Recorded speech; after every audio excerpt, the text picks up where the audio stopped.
नमस्कार, आप देख रहे हैं न्यूज वन इंडिया और मैं हूं आपके साथ अमृता चौहान। अहम खबर, केदारनाथ यमुनोत्री के कपाट अब बंद होंगे। दोपहर 12:30 बजे बंद होंगे कपाट। केदारनाथ यमुनोत्री के कपाट बंद होने की तैयारियां पूरी हो गई है। मंदिर में सजावट और पूजा अर्चना को लेकर तैयारी पूरी हो गई है। दरअसल खास पूजा के बाद कपाट आज बंद हो जाते हैं। पंचमुखी उत्सव डोली निकलेगी। 20 नवंबर को बाबा बद्रीनाथ के कपाट बंद होंगे। गोवर्धन पूजा के दिन गंगोत्री धाम के कपाट बंद हुए हैं। आपको बता दें, बाबा की डोली निकलती है और विशेष पूजा होगी। विशेष पूजा के बाद कपाट बंद हो जाएंगे।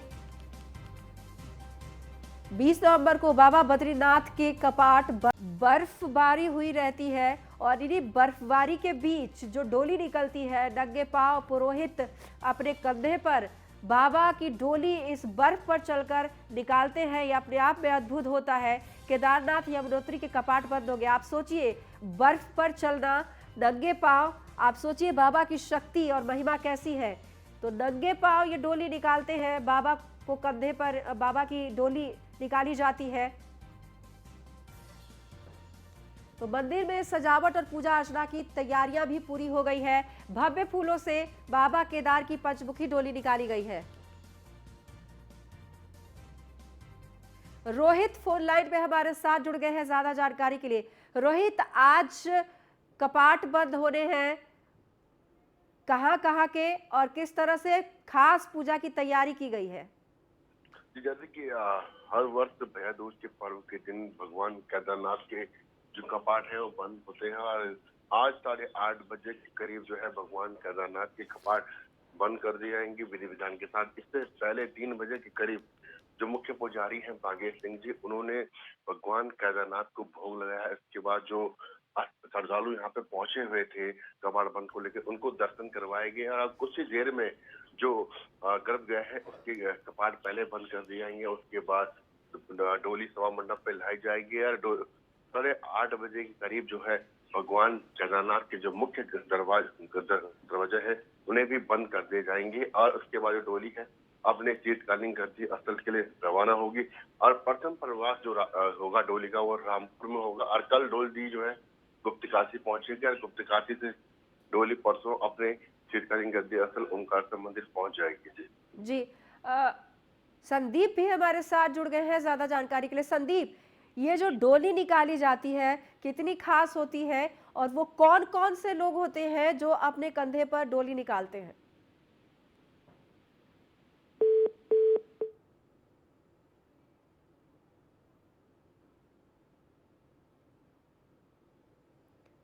का वो है जो बाबा, क्योंकि उसका विग्रह डोली है, पंचमुखी जो डोली है वो केदारनाथ से रवाना होकर आज रामपुर पहुंचेगी। एक दिन का वहां पर रात्रि विश्राम रहता है और इस दौरान डोली के साथ जो तमाम जो पुरोहित समाज के लोग हैं वो मौजूद रहते हैं। इसके अलावा वहाँ के जो तमाम जो यात्री हैं और भी वो लोग वहां पर लगातार है, जैसे ही कपाट बंद होते हैं वैसे ही वो जो सारे लोग वहां पर यात्री गए होते हैं वो डोली के साथ ही वापस अपने अपने स्थानों पर आ जाते हैं और बहुत ही कह सकते हैं कि एक जो भारी तादाद उस दौरान यात्रियों की रहती है और वो कुछ यात्री जो है बाबा की डोली के साथ आज रामपुर आते हैं, चूंकि पहला पड़ाव आज वहीं पर रहता है। उसके बाद कल डोली शीतकालीन जो प्रवास है ऊखीमठ में ओंकारेश्वर मंदिर में वहां पर जाएगी। तो पूरे विधि विधान के साथ सुबह है से ही जो पूजा अर्चना का दौर वहां पर लगातार चल रहा है। विशेष पूजा आज गर्भगृह में की जाती है और तमाम जो यात्री हैं वो भी वहां पर मौजूद रहते हैं। सुबह ही यात्रियों को वहां पर दर्शन करवा दिए जाते हैं, जो कि वहां पर पुजारी रहते हैं। तो कह सकते हैं कि अब यानी कि तकरीबन 1 घंटे का समय और बचा है जब बाबा केदारनाथ के कपाट बंद होंगे। इस दौरान तमाम जो पुरोहित समाज के लोग हैं और जो देवस्थानम बोर्ड के जो तमाम जो अधिकारी हैं वहाँ पर, वो भी उस दौरान वहाँ पर मौजूद रहेंगे। खुद वहाँ पर एसडीएम जो है ऊखीमठ वो वहाँ पर मौजूद रहेंगे। जैसे कि बताया जाता है कि जो चाबी है कपाट बंद होने के बाद वो भी उन्हीं के पास वहाँ पर रख रख दी जाती है और फिर आगामी 6 महीने बाद कपाट जब खुलते हैं तो वो भी वहाँ पर मौजूद रहते हैं। तमाम लोग फिर यात्री एक बार फिर से भारी तादाद में मौजूद रहते हैं। लेकिन अगर मैं पूरी इस यात्रा काल की अगर मैं बात करूं तो काफी परेशानी इस बार उत्तराखंड सरकार को चार धाम को लेकर हुई थी, क्योंकि कोरोना की वजह से कहीं ना कहीं यात्रियों के आने का जो बैन लगा लगा दिया गया था।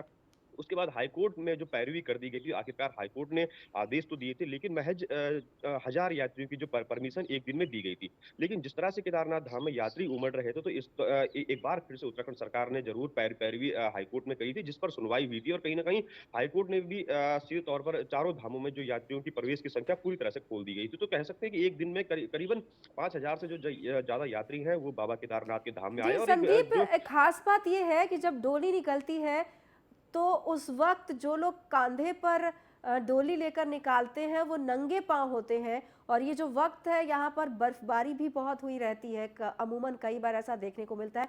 तो कितना कठिन है बाबा की डोली निकालना, और दुर्गम रास्ते हैं। केदारनाथ मैं भी गई थी, मैंने देखा है कितनी ट्रेकिंग करनी पड़ती है।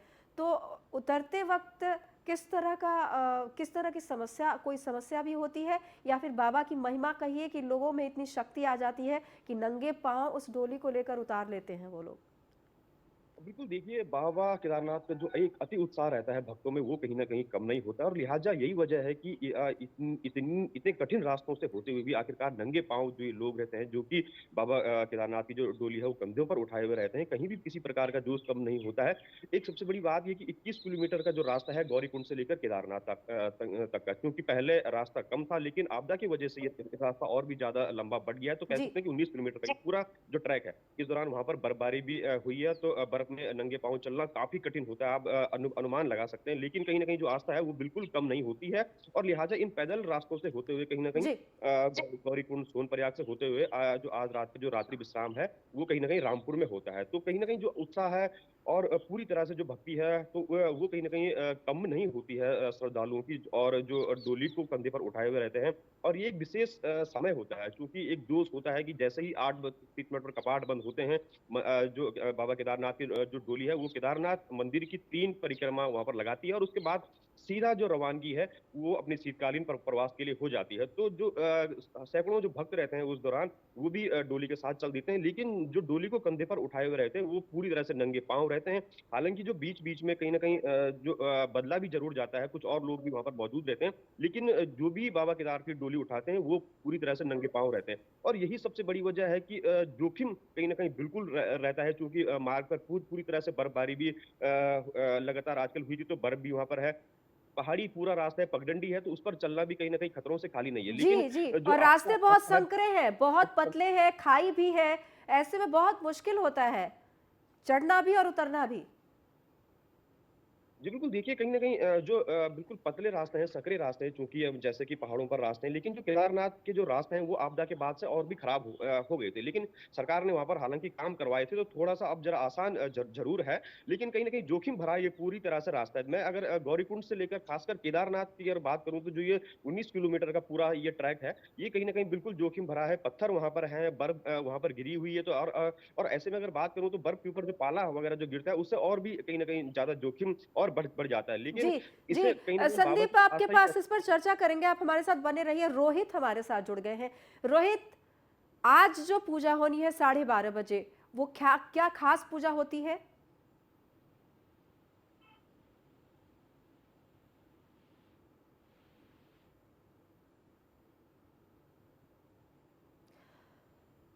संदीप, आज 12:30 बजे खास पूजा होनी है, ये क्या पूजा है? जी, बिल्कुल देखिए, जिस तरह से चूँकि रास्ते भर ये पूजा का जो कई सारे मंदिर ऐसे होते हैं जिनमें कि भगवान केदारनाथ वहाँ पर जो डोली है वो रुकती है। जितनी मैं अगर जानकारी के हिसाब से अगर आपको बता दूँ, तो क्योंकि 8:30 बजे कपाट बंद होते हैं, और कुछ ही देर बाद जो केदारनाथ की जो डोली है वो सोनप्रयाग होते हुए नीचे जो पहला जो पड़ाव है रामपुर है, वो वहाँ पर पहुँच जाती है। उससे पहले जो बाबा अपने शीतकालीन मंदिर के लिए जो रवाना होते हैं, तो उससे पहले जो तमाम श्रद्धालु हैं बाबा की जो केदारनाथ के जो पुरोहित हैं, वो वहाँ पर उनकी पूजा करते हैं, विधि-विधान से ये पूरी पूजा होती है। जी।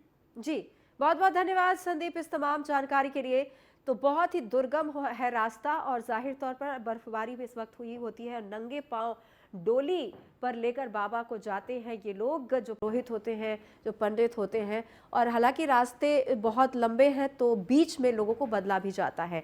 बढ़ते आगे, प्रधानमंत्री नरेंद्र मोदी केदारनाथ धाम पहुंचे थे, और वहां पर उन्होंने पूजा अर्चना की, उन्होंने रुद्राभिषेक किया, उन्होंने मंदिर के परिक्रमा भी की। गर्भगृह में करीब 15 मिनट तक उन्होंने पूजा अर्चना की।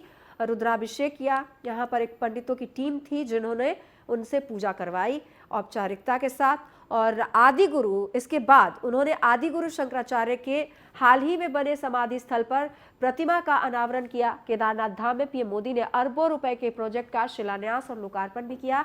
इसके बाद जय बाबा केदार के उद्घोष के साथ पीएम मोदी ने अपना संबोधन दिया। पीएम मोदी ने संबोधन के दौरान 2013 में केदारनाथ में जो तबाही आई थी उसको याद किया और उन्होंने कहा कि अगला दशक उत्तराखंड का है, यहाँ पर्यटन काफी बढ़ने वाला है। पीएम मोदी ने केदारनाथ में लगभग 400 करोड़ की योजनाओं का शिलान्यास और लोकार्पण किया। आपको बता दें, केदारनाथ धाम से अपने आध्यात्मिक रिश्ते की वजह से पीएम मोदी ने केदारनाथ पुरी को विकसित करने में कोई कसर नहीं छोड़ी है।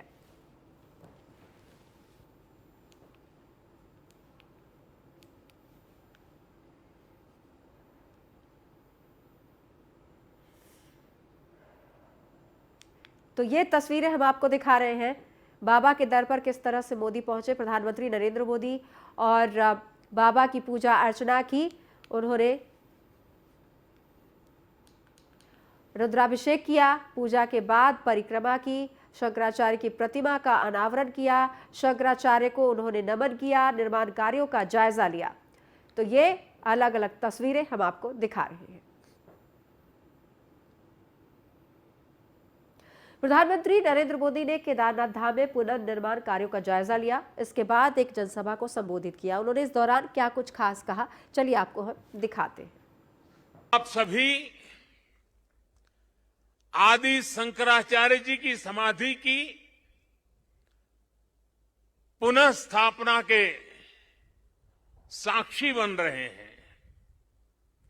ये भारत की आध्यात्मिक समृद्धि और व्यापकता का बहुत अलौकिक दृश्य है। हमारा देश तो इतना विशाल है, इतनी महान ऋषि परंपरा है, एक से बढ़कर एक तपस्वी आज भी भारत के हर कोने में आध्यात्मिक चेतना को जगाते रहते हैं। ऐसे अनेक संतगण आज देश के हर कोने में और यहां भी हमारे साथ जुड़े हुए हैं। लेकिन संबोधन में अगर मैं सिर्फ उनका नामोल्लेख करना चाहूं तो भी शायद एक सप्ताह कम पड़ जाएगा, और अगर एकाध नाम छूट गया तो शायद मैं जीवन भर किसी पाप के बोझ में दब जाऊंगा। मेरी इच्छा होते हुए भी मैं इस समय सभी का नामोल्लेख नहीं कर पा रहा हूं, लेकिन मैं उन सबको आदरपूर्वक प्रणाम करता हूं। वे जहां से इस कार्यक्रम में जुड़े हैं, उनके आशीर्वाद हमारी बहुत बड़ी शक्ति है। अनेक पवित्र कार्य करने के लिए उनके आशीर्वाद हमें एक शक्ति देंगे, ये मेरा पूरा भरोसा है। भूमि के प्रति असीम श्रद्धा रखते हुए, यहां की असीम संभावनाओं पर विश्वास करते हुए आज उत्तराखंड की सरकार यहां विकास के महायज्ञ से जुड़ी है, पूरी ताकत से जुड़ी है। 4 धाम सड़क परियोजना पर तेजी से काम हो रहा है। चारों धाम हाईवे से जुड़ रहे हैं। भविष्य में यहां केदारनाथ जी तक श्रद्धालु केवल कार के जरिए आ सके, इससे जुड़ी प्रक्रिया भी शुरू हो गई है। यहां पास में हो पवित्र हेमकुंड साहब जी हैं। हेमकुंड साहब जी के दर्शन आसान हो, इसके लिए वहां भी रोपवे बनाने की दिशा में तैयारियां चल रही हैं। इसके अलावा ऋषिकेश और कर्णप्रयाग को रेल से भी जोड़ने का प्रयास हो रहा है। अभी मुख्यमंत्री जी कहते थे पहाड़ के लोगों को तो रेल देखना भी दुष्कर होता है, अब रेल पहुंच रही है। दिल्ली देहरादून हाईवे ये बनने के बाद देहरादून से दिल्ली आने वालों के लिए समय और कम हो जाने वाला है। बढ़ते आगे, प्रधानमंत्री नरेंद्र मोदी ने केदारनाथ धाम से अपने भाषण में उत्तराखंड और मुख्यमंत्री पुष्कर सिंह धामी की जमकर तारीफ की। प्रधानमंत्री केदारनाथ के पुनर्निर्माण कार्यों और कोरोना वैक्सीनेशन के कार्य से वे काफी खुश दिखाई दिए। पीएम ने चार धाम के तीर्थ पुरोहितों के मार्गदर्शन के लिए भी तारीफ की। पीएम ने कहा कि इस कहावत पहाड़ का पानी और पहाड़ की जवानी यहाँ के काम नहीं आती, उसको बदलने में लगा हूँ। अब पहाड़ का पानी भी यहाँ के काम आएगा और जवानी भी यहाँ के साथ देश के काम भी आएगी। पीएम मोदी ने कोरोना से लड़ाई में उत्तराखंड के योगदान की तारीफ की। उन्होंने कहा कि उत्तराखंड ने 100% सिंगल डोज का लक्ष्य प्राप्त कर लिया है। पहाड़ की कठिन परिस्थितियों में ये उपलब्धि बहुत बड़ी है। यहाँ के दुर्गम इलाकों में काम इतना आसान नहीं था। पीएम ने कहा कि इस नेक काम के लिए मुख्यमंत्री को बधाई देना चाहता हूँ। पीएम ने कहा कि जितनी ऊंचाई पर मेरा उत्तराखंड बसा है, ये राज्य उससे भी ज्यादा ऊंचाई हासिल करेगा।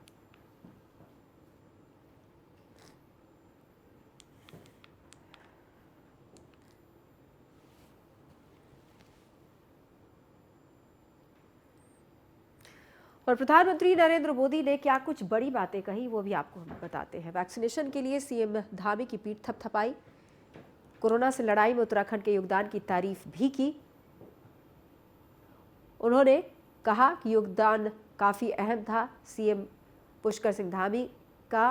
उत्तराखंड ने पहली डोज का लक्ष्य पूरा कर लिया है और आने वाला दशक उत्तराखंड का हाईवे से उत्तराखंड पर्यटन को लाभ भी मिलेगा। अब लोग होम स्टे को पसंद करने लगे हैं, उन्होंने ये बात भी कही। चारधाम यात्रा के रिकॉर्ड टूट रहे हैं। वन रैंक वन पेंशन की मांग पूरी की गई है। हजारों लोगों को वन रैंक वन पेंशन का फायदा मिल रहा है। साथ ही उन्होंने कहा कि पहाड़ का पानी जवानी अब दोनों पहाड़ के काम आएगा।